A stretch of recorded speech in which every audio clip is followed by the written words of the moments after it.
Baik, Assalamualaikum warahmatullahi wabarakatuh. Alhamdulillah, puja dan syukur kita senantiasa panjatkan kepada Allah Subhanahu wa Ta'ala. Sampai pada hari ini kita masih bisa diberikan kesehatan, kita diberikan kelayakan, kita diberikan kesempatan untuk beramal soleh, insya Allah.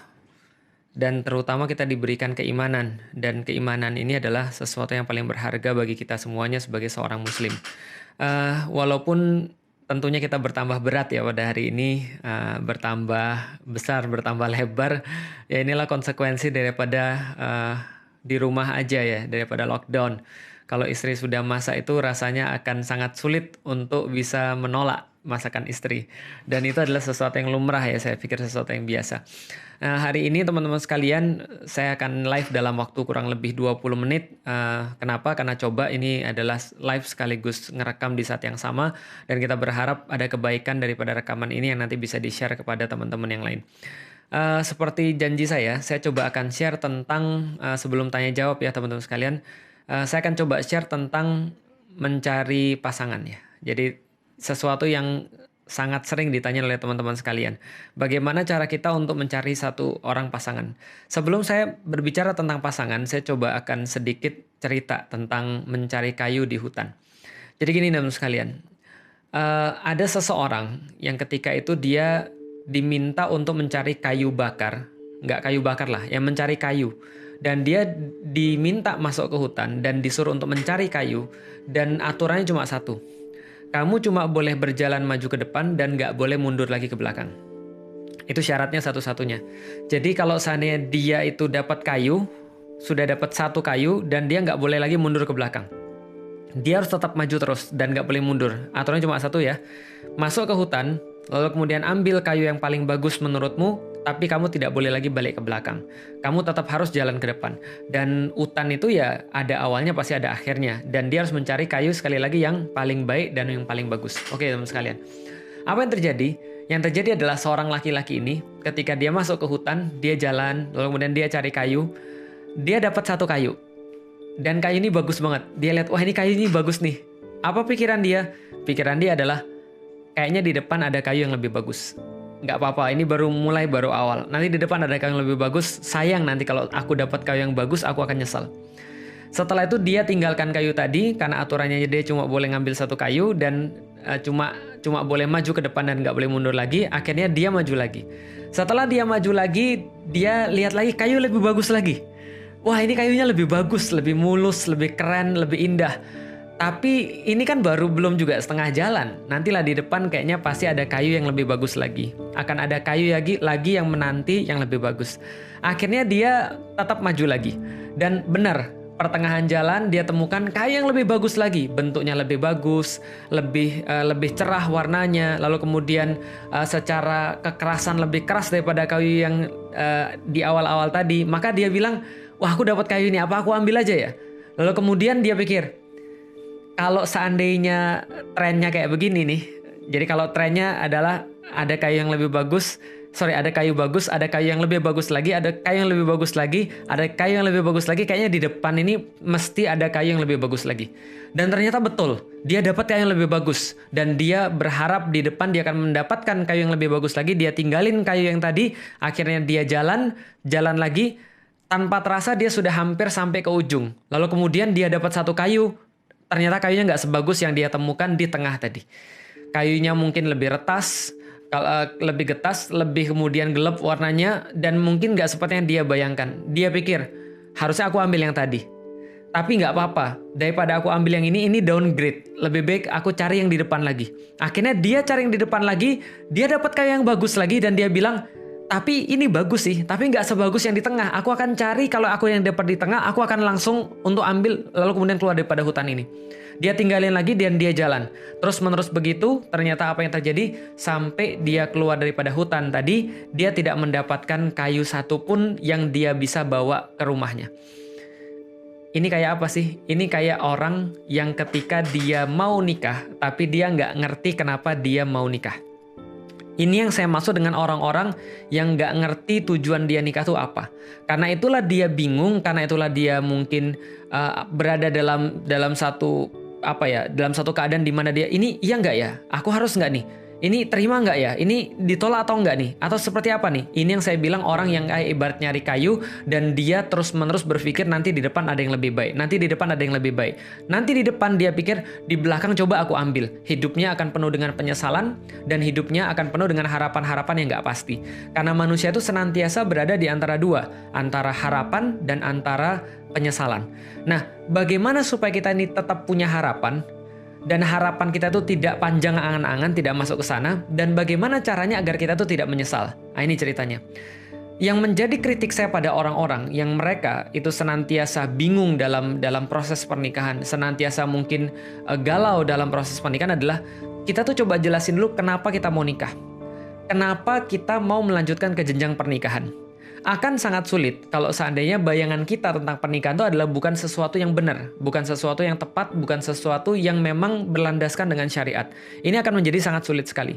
Tapi apabila kita sudah tahu kenapa kita menikah, atas dasar apa kita menikah, dan apa yang mau kita lakukan setelah nikah, maka semuanya akan semakin mudah. Apa maksud saya di situ? Kejadian kayak orang yang nyari kayu di hutan tadi nggak akan pernah terjadi kalau Anda benar-benar paham tentang kenapa Anda nikah dan untuk apa nikah itu. Jadi membayangkan nikah itu untuk apa. Dengan itu semuanya, maka teman-teman akan sudah punya yang namanya karakteristik yang diperlukan. Contoh misalnya, saya secara pribadi misalnya, saya pernah bilang sama Ummu Alila, kalau seandainya saya nyari kamu, saya nikahin kamu, mungkin gara-gara fisik. Mungkin sekarang saya akan menyesal. Kenapa? Akan banyak fisik yang lebih baik daripada istri kita. Kenapa bisa begitu? Ya rumput tetangga senantiasa lebih hijau. Karena yang namanya cantik itu kan bukan hanya berdasarkan fisik, tapi berdasarkan perasaan, berdasarkan penasaran dan seterusnya. Akan ada yang lebih baik, akan ada yang lebih bagus. Kalau saya nikahi dia karena fisik, mungkin saya sekarang merasa menyesal. Lalu kemudian berpikir, kenapa saya nggak sama ini aja ya? Coba dulu saya belum nikah, mungkin saya bisa sama ini. Kenapa? Karena dia nggak punya karakteristik yang dia inginkan. Dia nggak punya orang yang dia jadikan sebagai standar ketika dia mau nikah. Apa keinginan dia ketika nikah? Saya nikah sama istri saya bukan karena itu semua. Saya nikah sama istri saya jelas. Kenapa? Karena saya menginginkan seorang perempuan yang bisa mendukung saya di dalam dakwah dan dia bisa menjadi ibu daripada anak-anak saya. That's enough. Itu yang saya inginkan. Jadi ketika saya ditanya pada diri saya ditanya sama orang lain atau saya bertanya pada diri saya sendiri, untuk apa sih kamu nikah, Lik? Saya nikah untuk dakwah. Maka yang saya perlukan untuk dakwah adalah satu, orang yang mau mendukung saya di dalam dakwah saya. Dua, orang yang bisa mengurusi anak-anak saya yang kelak nanti akan meneruskan langkah-langkah dakwah saya. Ini yang saya perlukan dan ini yang saya cari. Maka ketika saya cari, lalu kemudian saya lihat, ada orang yang cantik. Ada orang yang kemudian sangat playful. Ada orang yang sangat-sangat, ya pokoknya seksi misalnya, taruhlah, dan segala macam. Saya bilang dalam diri saya pengen dengan orang kayak begini, seksi, playful, putih, lalu kemudian hidupnya main-main, kaya dan segala macamnya. Taruhlah misalnya ada yang kayak gitu yang mau sama saya, taruhlah gitu kan ya. Tapi saya pikir, iya ini kalau untuk diajak main ya mungkin iya, kalau untuk diajak pacaran mungkin iya. Tapi yang saya perlukan kan bukan pacaran. Yang saya perlukan adalah ibu daripada anak-anak saya. Makanya saya cari apa? Yang saya cari adalah orang-orang yang keibuan, yang punya rasa feminitas yang tinggi, rasa keibuan yang tinggi. Saya bisa bayangin dia ketika jadi ibu daripada anak-anak saya. Maka kemudian saya nikahi istri saya yang sekarang, Ummu Alila, karena saya punya standar seperti apa kehidupan saya ke depan. Apa yang saya cari ke depan. Ketika saya cari ke depan adalah orang-orang kayak begini, maka saya nggak perlu yang lain selain apa yang saya perlukan. Adapun kalau saya dapat yang cantik, yaitu adalah bonus. Ya kan laki-laki pasti nyari yang cenderung dong. Dan yang cenderung itu kan termasuk secara wajah. Maka ketika saya ngelihat dia saya demen, saya ngelihat dia saya tenang, saya ngelihat dia saya senang, itu cukup bagi saya. Sakinah bagi saya selesai. Saya nggak perlu lagi yang lain. Contoh misalnya tingkat keputihan segini, ya nggak perlu. Makanya istri saya nggak putih. Dan bagi saya nggak ada masalah. Dan saya nggak pernah menyesali sampai hari ini ketika nggak milih istri yang putih. Kenapa? Karena saya nggak mau jadi seperti orang yang disuruh nyari kayu di hutan, lalu kemudian dia maju terus untuk mengharapkan yang lebih baik, lalu kemudian di ujung dia berakhir dengan penyesalan. Dan ini banyak yang terjadi pada zaman sekarang. Seperti apa zaman sekarang yang terjadi? Nah, coba lihat teman sekalian. Ada orang-orang yang kadang-kadang ya, ketika misalnya contoh, ada seseorang yang datang pada dia, atau ada seseorang yang mengkhidbah dia, taruhlah dia seorang perempuan misalnya. Dia merasa, aku nggak mau kenapa? Karena aku sudah suka dengan seseorang misalnya. Aku cuma suka sama si dia, dan aku mau dia untuk menjadi kemudian pasangan saya. Pertanyaan saya, untuk apa Anda menikah? Kenapa Anda nikah? Kenapa Anda harus kemudian mengalami jenjang pernikahan? Kalau untuk, ya ini karena dakwah, kenapa harus sama dia? Oh, karena dia memiliki kemudian kemampuan dengan Al-Quran. Kalau yang lain juga punya kemampuan Al-Quran misalnya, apakah kita mau? Enggak, aku cuma maunya sama dia. Nah, ini berarti nafsu. Ini berarti bukan pertimbangan syariat.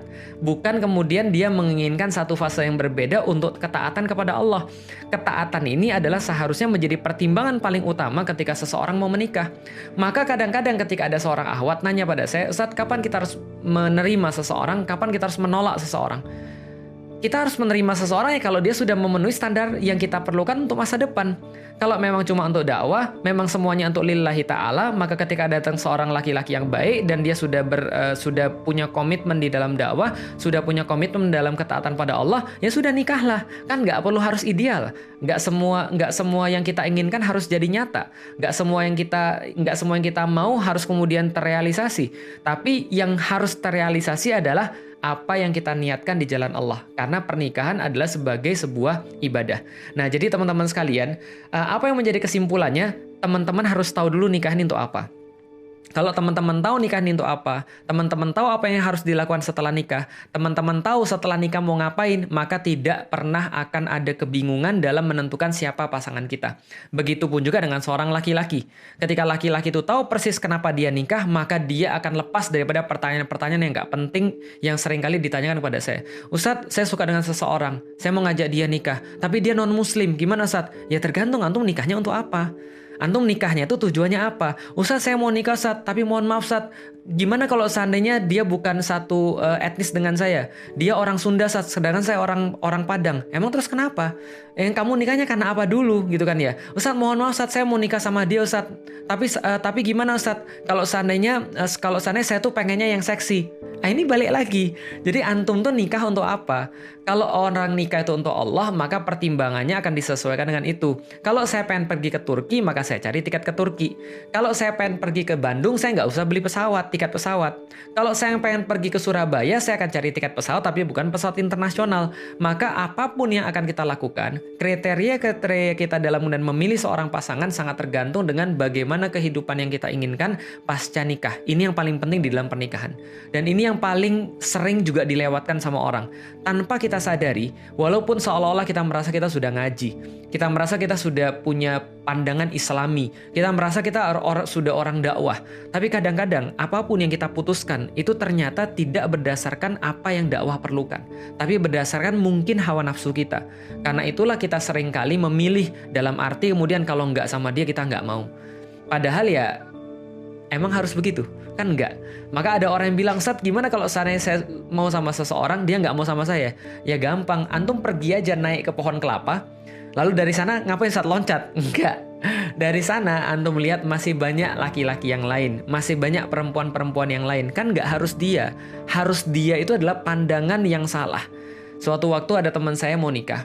Ketika teman saya mau nikah, lalu kemudian dia suka dengan seorang akhwat, dia mengkhidbah akhwat tadi, kemudian akhwat tadi menolak. Lalu kemudian teman saya ini stres, depresi. Lah kenapa? Karena dia sudah membayangkan hidup dia sama akhwat yang tadi. Akhwat ini keren, akhwat ini cantik, akhwat ini cerah kulitnya. Lalu kemudian juga dari keluarga yang berada, jago lagi bahasa Arabnya. Tapi dia nggak mau sama teman saya. Teman saya depresi. Teman saya kemudian bilang, tapi kan saya kan sudah berusaha untuk menikah karena Allah dan segala macamnya. Saya bilang, bro, kamu benar-benar nikah sama Allah atau tidak? Kenapa? Karena kalau kamu nikah sama Allah dan perempuan tuh nggak mau sama kamu nggak akan sesetres ini. Kenapa? Karena nggak harus dia. Kata-kata harus dia, pokoknya harus dia, itu sudah tanda bahwa Anda tidak menikah karena Allah. Mohon maaf banget, tapi ini harus saya sampaikan. Juga sama seperti ada laki-laki kadang-kadang datang ke saya. Tiba-tiba kemudian bilang, Ustaz, saya maunya sama perempuan yang ini. Dia cuma lihat fisiknya, tiba-tiba dia menentukan bahwa dia harus sama perempuan ini. Dan dia nggak tahu tentang segala macam hal di belakangnya. Nah, ini adalah menurut saya bagian daripada orang yang nggak siap untuk nikah sebenarnya. Kenapa? Karena itu bukan siap nikah, bukan lillahi, tapi nafsu. Nafsu itu mudah sekali dengan mata. Tapi pertimbangan-pertimbangan yang lain itu harus bebas daripada nafsu. Saya nggak bilang bahwa antum nggak boleh cari yang cantik. Saya nggak bilang bahwa antum nggak boleh cari yang cakep. Saya nggak bilang antum nggak boleh cari orang-orang yang ideal.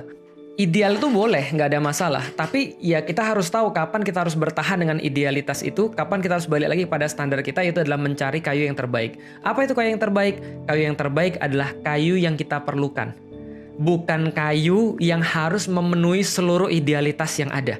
Contoh misalnya, cari laki-laki. Apa ciri-ciri laki-laki yang kamu mau, Mbak? Seperti Rasulullah Muhammad. Oh ya, semuanya juga mau gitu kan ya. Cuman masalahnya adalah bukan itu, tapi seberapa banyak laki-laki yang kayak Rasulullah Muhammad kan gitu kan ya. Ya sudah, gini aja. Yang kamu pikirin ke depan tuh maunya dakwahnya kayak apa? Oke, saya mau dakwah sebagai seorang ibu rumah tangga. Yang ibu rumah tangga ini punya kerjaan-kerjaan adalah di bidang ini. Oke, carilah laki-laki yang bisa kemudian untuk menerima itu. Carilah laki-laki yang bisa memenuhi kemudian dakwah-dakwah kita. Sama kayak laki-laki. Kamu mau apa masa depanmu? Carilah perempuan yang kayak gitu. Kalau dia sudah memenuhi, maka nggak ada alasan bagi kita untuk menunda pernikahan, saya pikir. Atau ya tadi galau atau bingung ketika kita mau dengan seseorang tapi orang itu nggak mau sama kita. Jadi kira-kira gitu. Oke, itu adalah yang pengen saya sampaikan tentang kisah orang yang mencari kayu di hutan. Artinya jangan sampai teman-teman jadi orang kayak gitu. Kenapa dia bingung? Karena dia nggak punya standar dari awal. Kenapa dia bingung? Karena dia nggak tahu apa yang dia cari. Gitu loh maksudnya. Sehingga dia nggak punya batasan-batasan tertentu. Kalau misalnya dia sudah punya batasan tertentu, dia sudah tahu apa yang dia cari, maka dia datang. Begitu selangkah dua langkah, dia sampai di hutan itu. Kemudian dia sudah menemukan, oke, kayu yang saya perlukan adalah kayu untuk menopang hidup saya. Menopang badan saya. Berarti kayunya harus keras, kayunya harus segede ini, karena supaya segede ini biar mudah dipegang. Kayunya juga harus setinggi, misalnya contoh ya minimal 1,5 meter biar saya bisa dijadikan pegangan. Preferable kalau ada pegangan di atasnya bentuknya begini, terus saya bisa pegang dan nggak terlalu capek. Tapi kalau nggak ada, saya tahu apa yang saya cari. Oke, begitu dia dapat, dia ambil, dan ketika dia jalan ke depan, dia cuma boleh ngambil satu, lalu kemudian dia jalan ke depan, dia menemukan yang lebih bagus, maka dia nggak akan ganti. Dia sudah puas dengan apa yang dia pilih, dia sudah konten dengan apa yang dia pilih. Kenapa? Karena dia tahu untuk apa dia mencari kayu. Sama kayak orang nikah, maka ketika dia sudah tahu untuk apa dia nikah, dia sudah tahu kontennya seperti apa, bukan konten, dia sudah tahu seperti apa kriteria yang dia perlukan, maka dia akan segera untuk menikah ketika dia sudah menemukan kriteria-kriteria seperti itu. Gitu ya teman-teman sekalian. Nah, silakan sekarang teman-teman punya waktu sekitar 5-10 menit untuk tanya dan jawab. Mudah-mudahan ada kebaikan dari situ. Yang ketinggalan insya Allah ini akan kita publish di YouTube. Jadi ini saya juga rekam dan kita akan publish di YouTube, dan mudah-mudahan teman-teman bisa menikmati di YouTube. Karena ada kamera di situ.